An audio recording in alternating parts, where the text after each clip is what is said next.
Alamin naman natin ang mga kaganapan sa mundo ng international sports scene sa report ni Kate Austria. Sa tennis, matagumpay na tinapos ni world number 1 Iga Swiatek ang kanyang kampanya sa Cincinnati Open matapos talunin si Jasmine Paolini sa finals, 6-3 to 6-4 upang masukit ang kanyang kauna-unahang titulo sa prestihiyosong torneo. Naging maganda ang panimula ni Swiatek kung saan agad niyang nakuha ang kontrol sa unang set gamit ang kanyang matitinding baseline shots at patatag na depensa. Bagamat nakipagsabayan si Paolini, nahirapan itong makahanap ng sagot sa consistent na opensa ng Polish star. Sa ikalawang set, bahagyang nakabawi si Paolini at nagtangkang bumalik sa laro. Ngunit muling ipinakita ni Swiatek ang kanyang composure sa mga kritikal na puntos upang tuldukan ang laban sa loob ng halos 2 oras. Sa panalong ito, nadagdagan ng koleksyon ni Swiatek ng panibagong WTA title at pinatunayan ang kanyang dominasyon sa hardcourt bago ang pagsabak sa US Open.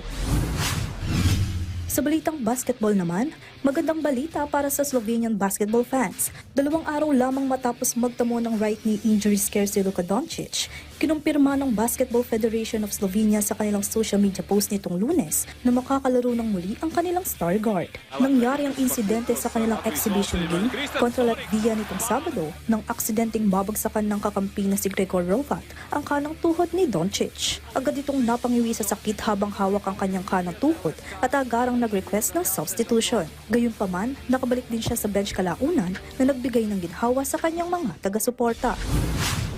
Sa motorsport naman, isang bagong yugto sa karera ni Oscar Piastri ang nakatakdang isulat sa 2026 Australian Grand Prix. Dahil sa unang pagkakataon, ang 24-year-old Melbourne race driver ay magkakaroon ng sariling grandstand sa Albert Park.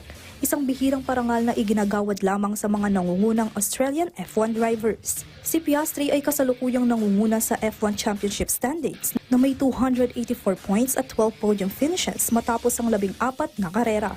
Makakasama ni McLaren driver sa listahan ng mga Australian F1 icons na pinarangalan din ng kani-kanilang grandstand tulad nina Jack Brabham, Alan Jones, Daniel Ricciardo at Mark Webber. Gaganapin ang Australian Grand Prix sa susunod na taon, ika-8 ng Marso. Kate Austria para sa Pambansang TV sa Bagong Pilipinas.